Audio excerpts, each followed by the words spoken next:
Hi everybody, this is Mr. Page from the English Writing Center, and today I'm going to talk to you a little bit about the writing process. You've probably heard about the writing process before in one of your classes, and today I'm going to talk to you a little bit about the ins and outs and how to use it to your advantage.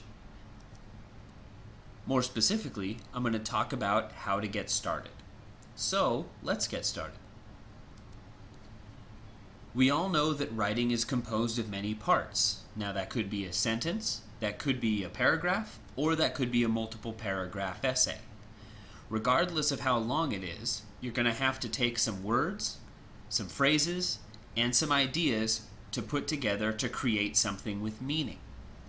Now, before we even jump into this, I want to let you know that effective writing doesn't just happen all at once. No matter how much skill you have, no matter how experienced you are, if you sit down and expect to create a flawless essay all in one sitting without ever going back over it, you've got another thing coming. You're probably already familiar with rough drafts and outlines, but how do you generate enough ideas to get there? In other words, even if you're starting with an outline or a rough draft, what if you have no idea what to write about? What if you don't know your own opinion about the topic? Or what if you don't even know what topic you want to choose? Well, let's talk about it. Another thing that's important to remember is writing isn't just a way to produce a final product. That's often the way we see it in school, is that writing is how you could get a grade to move on to the next class. But you want to think of it this way as well. The act of writing can help you explore your own ideas and even discover new ones. In other words, you can learn by writing. If you find yourself stuck when beginning a writing assignment, like I often do, pre-writing will help you break through it. How does that work, Mr. Page? Well, let me explain. Here are a couple of the most common pre-writing strategies. You've probably seen these before, but bear with me. I'm going to explain to you how I think they're best used. Brainstorming, listing, and free writing. I'm going to talk about each one of these and try to give you some examples of how they can be used and how they can help you write more effectively. Let's start with brainstorming. Brainstorming helps you come up with ideas that are related to each other. This is similar to what people call a web of ideas or clustering as well. You'll start with a topic, then add a few possible points to that topic. As you can see, they kind of grow out of that center idea. Then, you'll get even more specific and add some supporting details to one of the points that you think is more interesting. Now, this looks fairly simple, but let me give you a more concrete example. We're going to start with a very general topic, school. Now, school is such a broad and big topic that I don't think I could write something interesting about it in only one paragraph or even only in one 5-paragraph essay. So what I'm going to have to do is try to narrow down my focus and figure out what I really want to say about school. I started off with a few points of the first things that came to my mind, but I didn't really like those. You can tell because they're just called point. Then I got to this one. School is too crowded. This is still a little bit general, but it's moving in the right direction. This includes a topic and my opinion. So now I want to start asking myself, why is school too crowded, and why does it matter the school is too crowded? Here's what I came up with at first. It's hard to get the classes I want. Parking is a nightmare, and the classes are so loud I can't hear the teacher. This is a fairly simple way to start, but it's a lot better than sitting down at a blank piece of paper trying to come up with all of it at once. Listing is a good way to organize your ideas on the page. Start with your general topic again, and then move down to more and more specific ideas. This is somewhat similar to outlining. The main difference is that you don't necessarily know where this is going. You're going where the ideas take you, more than you're trying to plot out your actual essay.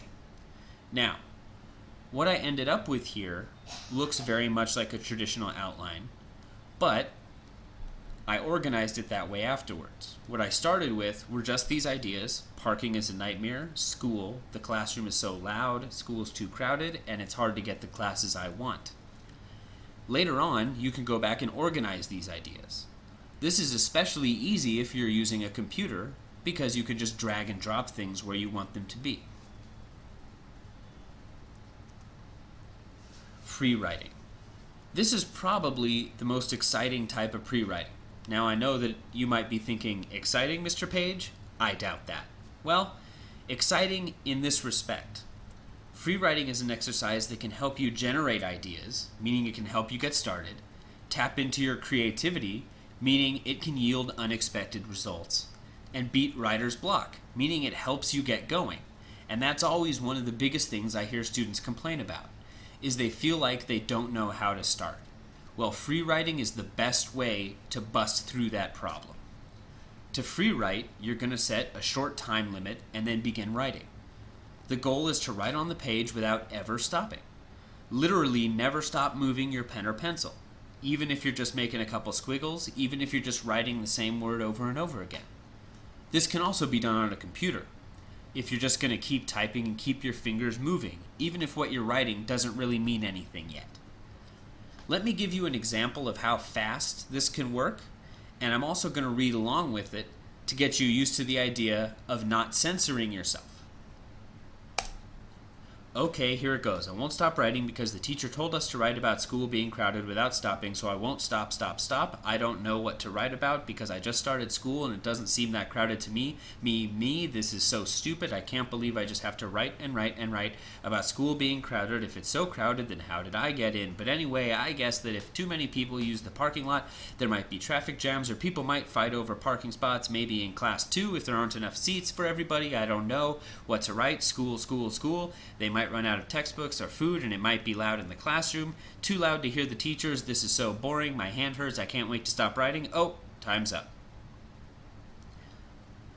As you can see, that was kind of a crazy rushed experience. The good news is that with a free write, this is not something you're going to turn into your teacher and then get a bunch of red marks all over. This is something that's supposed to help you get your ideas out onto paper so that you can go back and organize them later. As you can see, I got off topic quite a few times when I would write the word stop over and over again, or the word school over and over again. In both cases, I wasn't sure where I was going to go. I sort of let the writing talk to me. Might sound kind of weird, but once you try it, you'll realize that there are a lot of ideas that you have that you're not necessarily conscious of all the time. The physical act of writing really gets your brain juices flowing and can help you generate some of those important ideas that you can use later on. Okay, let me give you a few things to remember before I let you go. Remember, don't get hung up on grammar, punctuation, or spelling at this stage. Try to get all your ideas on paper first. If you're worried about spelling and grammar, this is not the time to be worried about it. The reason is this: when you're doing a pre-write, the only person that needs to read it and understand it is you. So, you want to make sure that the important things get the highest amount of attention, and that is the ideas that you're going to be talking about. If you can get those onto paper, it doesn't matter if the grammar's a mess, it doesn't matter if your spelling's a mess. As long as you get your ideas out there, you've had a successful free writing experience. Don't worry if you get off topic from time to time. Sometimes, following a strange or unexpected idea can lead to useful discoveries. This is just like what happened with the free write and the brainstorming. I didn't necessarily start off with exactly what I wanted to write about and then keep going in that direction. I played around a little bit and discovered that I had more ideas than I thought I had. I even started to generate some ideas by writing nonsense for a few seconds to get my mind going. Try to pre-write until you have a clear idea of what your assignment will be about, what details you want to use, and how you might organize it. All the upfront work will pay off in the final draft. What I'm really saying here is that if you put in this work at first, it might be a little bit time consuming, but you're kind of free from the constraints of traditional academic writing. That is, the writing you do at this stage isn't going to be graded and isn't going to be looked over by a teacher. This can help you burn a lot of calories. What I mean by that is this can help you generate ideas, create new knowledge, and figure out what exactly it is you want to say. Anyway, I hope you enjoyed this presentation. EWC for life.